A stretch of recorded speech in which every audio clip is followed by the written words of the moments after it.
این حاصل دنیا. به خدا قسم کو به قدری هم رسیم در زندگانی که آید مرگ و مردن ناگهانی. خدا را شکر گوی دنیا غنیمت، تو را هر روز نو یک مژدگانی. از تولید تا مرگ کوتاه مدت است. در این مدت کوتاه باور کو برای یک چیزا دلسیاهی، برای یک چیزا روسیاهی، آخر همین سکندر با خودش یک خس نبرده است. چی باشد مال و ملک خسروانی؟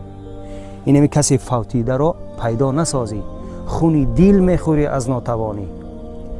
به دنیا آمدی از بحر رفتن، نماند هیچ ذات جاودانی. ایمه گنده یا نصیحت، اگر خواهی که نامت زنده ماند، دل دریا با صد مهربانی.